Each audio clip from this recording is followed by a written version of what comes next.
बिस्मिल्लाहिर्रहमानिर्रहीम अस्सलाम वालेकुम। मैं हूं समार अब्बास, आपको अपने चैनल पर खुशामदीद कहूँगा। आज नाज़रीन हम बात करेंगे, एक तो पाकिस्तान तहरीक इंसाफ ने 2-3 बड़े फैसले किए हैं। एक फैसला तो यह किया है कि आज से अभी फैसला हो गया कि तहरीक इंसाफ रोज़ाना की बुनियाद पर एहतजाज करेगी। और दूसरा एक बड़ा फैसला यह हुआ है कि पाकिस्तान तहरीक इंसाफ ने इस्लामाबाद हाई कोर्ट के 6 जजेस के ख़त के मामले पर chief justice Islamabad high court और चीफ जस्टिस ऑफ पाकिस्तान से, यानी जस्टिस आमिर फ़ारूक से और जस्टिस काजी फ़ाइज़ ईसा से इस्तीफ़ा मांग लिया है। इसकी क्या वजह है और आगे जनाब हम बात करेंगे। कल बनना है अदालती कमीशन रिटायर्ड जज पर मुश्तमिल, रिटायर्ड जज की सरबराही में। इस पर TOR रखे जा रहे हैं, इस पर बात होगी। और नाज़रीन, पाकिस्तान तहरीक इंसाफ ने एक बड़ा फैसला ये किया है कि अफजल डांडला को जो टिकट जारी किया था वो टिकट वापस हो गया है सोशल मीडिया के प्रेशर के ऊपर।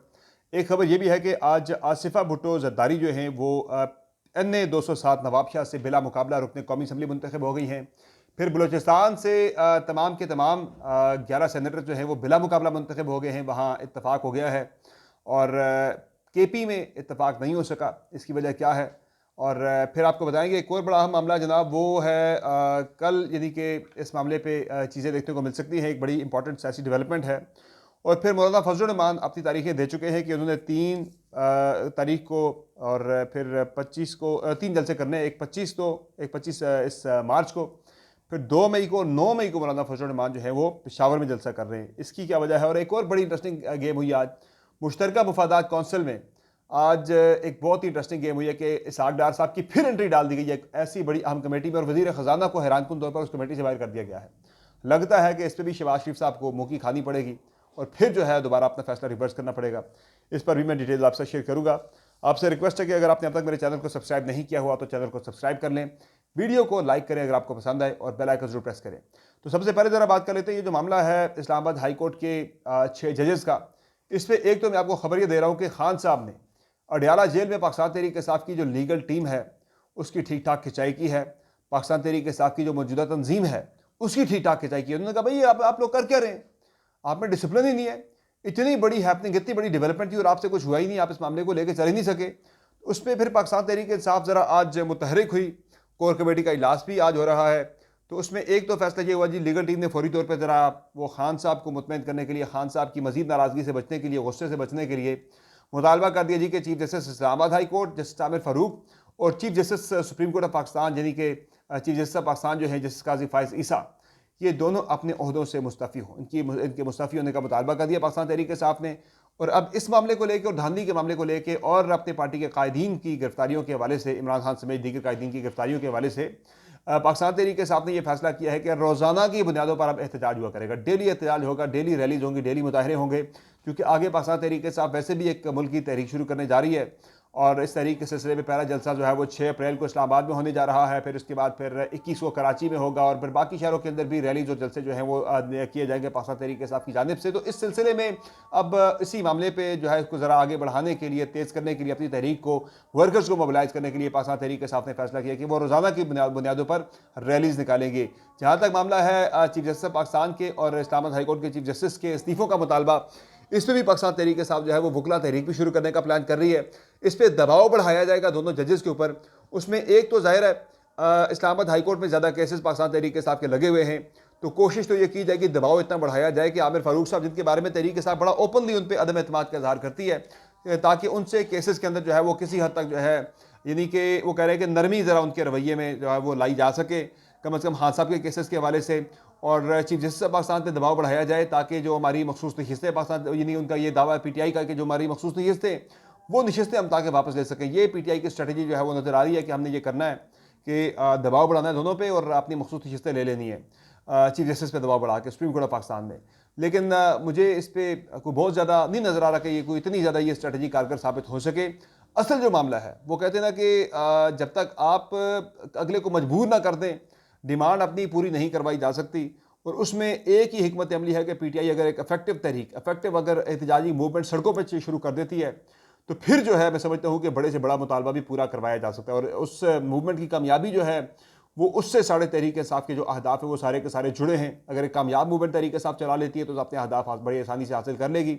वरना ये मुतालबे करने, ज़ुबानी करामी जी ये मुस्तफ़ी हो जाए, ये कर लें, वो कर लें, इससे मुझे कुछ ज़्यादा जो है कामयाबी इसमें नज़र नहीं आ रही। बाकी कल जो है काबीना का इजलास होकर उसमें TOR भी बन सकते हैं और उसमें इम्कान ये भी है कि जिस जज की सरबराही में ये कमीशन बनना है उसका नाम भी जो है फाइनलाइज हो सकता है। अभी तक जो है वो जस्टिस नासिर अल मुल्क के और जस्टिस जो दूसरे थे साबिक चीफ जस्टिस थे, इन दोनों के नाम चल रहे हैं, और जस्टिस सदक हुसैन जिलानी और जस्टिस नासिर अल मुल्क, ये दो नाम अभी चल रहे हैं। इन दोनों नामों में से एक जज साहब के बारे में बताया जा रहा है कि ये मौजूद भी थे मुलाकात में भी, जब इस्लामाबाद हाई कोर्ट के जजेस को बुलाया था चीफ जस्टिस काजी फायज सर ने, ये वहाँ मौजूद भी थे। और उनके बारे में जो है यानी सदक हुसैन जिलानी और जस्टिस नासिर अल मुल्क, इन दोनों पे जो है एतमाद जो है इस्लामाबाद हाई कोर्ट के जजेस का भी है, और सुप्रीम कोर्ट भी इनको जो है काफ़ी वेटेज देती है। तो इम्कान इस बात का जाहिर किया जा रहा है कि जस्टिस नासिर अल मुल्क या जस्टिस सदक हुसैन जिलानी, इन दोनों में से कोई एक जो है इस कमीशन की सरबराही कर सकता है। देखना यह है कि इन जज साहब को भी कहीं मारगला की पहाड़ियों से गीदड़ों की आवाज़ें आना शुरू ना हो जाएं। आपको याद होगा कि जब एक ब्रॉडशीट के वाले से कमीशन बना था, उस वक्त जस्टिस जो थे सुप्रीम कोर्ट ऑफ पाकिस्तान के साबिक जज जो थे, मेरे जैसे नाम उतर गया, जो पनामा JIT के अंदर भी मौजूद थे, आगे चल के नाम उनका मेरे जहन में आ जाएगा। तो उन्होंने ये लिखा था, अजमत सईद शेख साहब, अजमत सईद शेख साहब ने अपने फैसले के अंदर लिखा था एंड पे जाके कि मुझे जब मैं खड़ा होता हूँ घर में तो सामने मुझे मागला की पहाड़ियों पे गीदड़ों की आवाज़ें आती हैं। तो वो बेसिकली वो उन्हें जो दबाव में लाने की जो कोशिश थी वो उस तरफ शायद कोई इशारा कर रहे थे। तो अब जो मामला है उसमें भी देखते हैं कि जब ये कोई रिटायर्ड जज साहब अगर तहकीकात इसकी शुरू करते हैं, वैसे तो मैंने पहले भी कह दिया हुआ है कि मुझे नहीं लगता कि कोई रिटायर्ड जज जो है वो सर्विंग जजों को इस मामले पे कोई इंसाफ दिला सके। वैसे पाकिस्तान अजीब मुल्क नहीं बन गया कि जहाँ पे जज भी इंसाफ मांग रहा है। तो ये मुझे कोई इतनी ज़्यादा उम्मीद नहीं है। मैंने कल भी इस पे अपनी राय दे दी थी बड़ी कैटेगोरिकल वर्ड्स में कि मुझे ये एक मिट्टी पाव कमीशन लगता है कि जस्ट एक ये कवर अप के लिए ये सारी जो है वो एक्टिविटी एक हो रही है। आई होप कि मैं गलत साबित हूँ और ये एक बेहतर इसमें कोई रिजल्ट ओरिएंटेड ये कमीशन जो है वो अपना काम इसमें दिखा सके। TOR पे बड़ा डिपेंड करेगा। और ये भी देखना होगा कि नून लीग की चूँकि हुकूमत है और वो कहते हैं कि जब शौकत अजीज सिद्दीकी की को जब हटाया गया था, उनका भी यही था कि उन पर दबाव था बेंचेस के वाले से, मियां नवाज शरीफ के खिलाफ सज़ाओं के वाले से। तो नून लीग ये भी सोच रही है कि इस मामले की तहकीकात जो है वो जुलाई 2018 से, जब शौकत अजीज सिद्दीकी को दबाव में लाने की कोशिशें हुई थी, तब से ये कमीशन जो है इसकी वर्किंग जो है वो स्टार्ट की जाए। यानी कि TORs में कमीशन को ये दिया जाए कि जुलाई 2018 से ऑनवर्ड जो है ये तहकीकात शुरू करें। तो उसमें मियां नवाज शरीफ के केसेस में भी वो दबाव वाला मामला जो है वो नून लीग उसमें भी अपने आप को एक्सोनरेट करना चाह रही है बेसिकली, कि जो हमारा मौक़िफ़ था वो दुरुस्त साबित हो जाए कि मियां नवाज शरीफ को सज़ाएँ जो हैं वो दबाव में दी गई थी। तो ये भी एक नून लीग की तरफ से कोशिश हो सकती है। बाकी अगली जो जनाब खबर है वो है जी मुश्तरका मुफादात कौंसिल की। लगता है शहबाज शरीफ साहब को एक और जगह से भी शायद मुँह की खानी पड़े। इस दफ़ा भी हुआ यह है कि मुश्तरका मुफादात कौंसिल का जो है उसकी तश्कील इन्हों कर दी गई है, और उसमें हैरानकुन तौर पर वफाकी वज़ीर ख़जाना, अब मुश्तरका मुफादात कौंसिल ने सूबों के साथ वफाक और सूबों में क्या कोऑर्डिनेशन होती है, पानी के मामलात पे कोऑर्डिनेशन होती है या माली मामलात के ऊपर कोऑर्डिनेशन होती है, वसाइल के ऊपर कोऑर्डिनेशन होती है।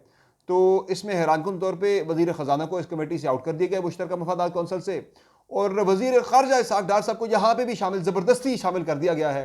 असल में इसहाक़ डार साहब जो हैं वो, उन्हें असल जो रंज है वो वज़ीर ख़जाना ना बनने से ज़्यादा जो है वो डिप्टी प्राइम मिनिस्टर वो अपने आप को देख रहे थे अगले सेटअप के अंदर, मौजूदा सेटअप के अंदर वो बन नहीं सके। तो अब वो अपने आप को हर कमेटी में वो घुसने की कोशिश करते हैं हर जगह पे, ताकि वो कहीं ना कहीं डिप्टी प्राइम मिनिस्टर वाला उनका जो है ना वो लगे कि रोल उनका डिप्टी प्राइम मिनिस्टर वाला ही है। तो वो अपने आप को डिप्टी प्राइम मिनिस्टर ही डिफेक्टो साबित करने के लिए हर कमेटी में, हर इंपॉर्टेंट कमेटी में, हर इंपॉर्टेंट जगह पे घुसने की कोशिश कर रहे हैं। तो ये भी एक बड़े, मैं समझता हूँ कि गलत फैसला है कि यानी कि गैर ज़रूरी तौर पर वज़ीर ख़ारजा का क्या ताल्लुक है वो मुश्तरका मुफादात कौंसिल में जाके वो फैसले करे सूबों के और सेंटर के तनाज़ात को जो है वो डील कर रहा हो। आपने जाके बैनुल-अक़वामी सतह पर जाके आप सफारतकारी करेंगे, पाकिस्तान का जाके मुकदमा लड़ेंगे कि आप सूबों की सुलह कराएंगे, आपस में सूबों की लड़ाइयों को आप देखेंगे, मरकज़ की सूबों की लड़ाइयों को देखेंगे आप। तो ये एक बड़ा ही, मैं समझता हूँ कि अजीब सा फैसला किया है। लेकिन मुझे लगता यह है कि जिस तरह से पहले ECC में इकनॉमिक कोऑर्डिनेशन कमेटी में इसहाक़ डार को शामिल किए जाने के फैसले पे मुँह की खानी पड़ी थी शहबाज शरीफ साहब को, कि उन्हें बाद में फिर निकालना पड़ा था, बाद से बड़ी अजीमत का सामना करना पड़ा था। तो इस मरतबा भी लगता यह है कि शायद शहबाज शरीफ साहब को इसी तरह की सूरत हाल का सामना अगले 48 से 72 घंटों में इस कमेटी से भी इसहाक़ डार साहब की छुट्टी कराने की सूरत में करना पड़े। लग ये रहा है कि औरंगज़ेब साहब को वज़ीर ख़जाना दिल बड़ा करके लगा तो दिया है नून लीग ने, लेकिन अभी तक बर्दाश्त नहीं हो रहे कि एक से एक कमेटी में, यानी वो अभी उन्होंने टेक ऑफ नहीं किया, पहले से उनके पर काटने की कोशिशें शुरू हो गई थी। अब भी मुझे लगता है कि ये कोशिशें शायद उसी कोशिशों की जो है एक तसलसल है कि भाई औरंगज़ेब साहब को जो है वो कम से कम जो है वो बाइख्तियार किया जाए। हालांकि इस वक्त हमारा सबसे बड़ा मसला ही मईशत का है, और मुआशी चैलेंज से निपटेंगे तो हुकूमत की कामयाबी इसी में है, वरना तो फेलियर है। और वज़ीर ख़जाना के साथ आप ये कर रहे हैं कि अहम जगहों से उन्हें आप कट ऑफ कर देते हैं, बहरहाल देखते हैं इस पर क्या सोच है हुकूमत की। अगली जो खबर है जनाब वो ये है कि एक ये हुआ जनाब के अफजल ढांडला को टिकट दिया था पाकिस्तान तहरीक इंसाफ ने सूबाई असम्बली का ज़मीनी इंतखाबात के लिए, तो उस पर भी बड़ी एक जो है वेग सी सूरत हाल सामने आ रही है। एक तो मामला यह है जनाब के इस पर कल हमाद अजहर ने कहा जी कि खान साहब ने मंजूरी दी है, तो हमने उन्हें दिया टिकट। खान साहब ने से माफ़ी मांगी है, उन्होंने अपने पुराने फेल की जो वो लोटे बन गए थे। इस पे मशाल यूसुफ जई ने यह मौक़िफ़ समझ दिलाया कि खान साहब से तो इस बारे में कोई बात ही नहीं हुई, इंकशाफ किया उन्होंने, ऐसी कोई बात हुई नहीं है, एक सरसरी सी बात कोई हुई थी, खान साहब ने इस पर अपनी कोई राय नहीं दी थी। तो मेरे से गौर साहब ये कह रहे हैं कि जी हुआ था, बात हुई थी, सरसरी सी बात हुई थी, खान साहब ने ओके कर दिया था, टिकट दे दिया गया। अब जाके जब पाकिस्तान तहरीक इंसाफ के पूरे सोशल मीडिया पे एक हंगामा खड़ा हो गया, सबने कहा भाई इस तरह के बंदों को आप कैसे टिकट दे सकते हैं, हमारे वर्कर के जज्बात की आप तौहीन कर रहे हैं, इंसल्ट कर रहे हैं। उस पर फिर जब रिएक्शन इतना स्ट्रॉन्ग आया तो फिर पाकिस्तान तहरीक इंसाफ को यह फैसला रिवर्स करना पड़ा, अफजल ढांडला से टिकट आज उनका कैंसिल करना पड़ा। और ये बेसिकली कुछ लोग हैं जो अपने बीच में गेम डाल जाते हैं खामोशी से, तो ये यहाँ भी गेम डालने की कोशिश हुई, लेकिन पीटीआई के वर्कर ने इसे एक्सेप्ट नहीं किया। और मशाल यूसुफ जई ने तो इंकशाफ कर दिया भाई कि खान साहब ने मंजूरी दी नहीं थी, तो ये कौन है जो फैसले कर रहा है सारे। बाकी आज कोर कमेटी में ये भी हुआ जनाब के जो लीगल टीम है उस पर फिर से अदम एतमाद का इजहार किया गया कारकर्दगी पे। लतीफ़ खोसा से वजाहत मांगी गई, भाई आपका कल केस था खान साहब का, अपील का लगा हुआ था, आप उठ के डयाला जेल पहुंच के, आपका क्या काम था वहाँ पे। उन्होंने कहा जी मैं खान साहब से अदालती केसेस में डायरेक्शन लेने गया था, उनसे उनकी रहनुमाई लेने गया था, गाइडेंस लेने गया था। उन्होंने कहा जी आप जाते तो आपको दरखास्त दे कि आप यहाँ से जा सकते थे, आप ऐसे उठ के चले गए मुँह उठा के। उस पर काफ़ी ज़्यादा तनकीद हुई और उनके जवाब को जो है उनके स्टेचर से, उनके पोलिटिकल स्टेचर से, उनके कानूनी एक स्टेचर से बिल्कुल उसके शायान शान नहीं समझा गया, उस पर अदम एतमाद का इजहार किया गया है पाकिस्तान तहरीक इंसाफ की कोर कमेटी में। बाकी पीटीआई एक वकला मूवमेंट जो है वो शुरू कर रही है पूरे मुल्क में, वकला को मुतहर्रिक करके कि एक लॉयर्स मूवमेंट मुल्क के अंदर शुरू की जाए। और ज़ाहिर लॉयर्स मूवमेंट के बाद भी पीटीआई जो है वो अपने कुछ अहदाफ हासिल करेगी, लेकिन यह है कि एक बड़ा प्रेशर जो है वो डेवलप करने की कोशिश हो रही है कि जुडिशरी के अंदर भी, एग्जीक्यूटिव के मामलात में भी, पार्लियामेंट के मामलात में, हर जगह पे पाकिस्तान तहरीक इंसाफ अपना प्रेशर बढ़ाए, असर रसूख बढ़ाए।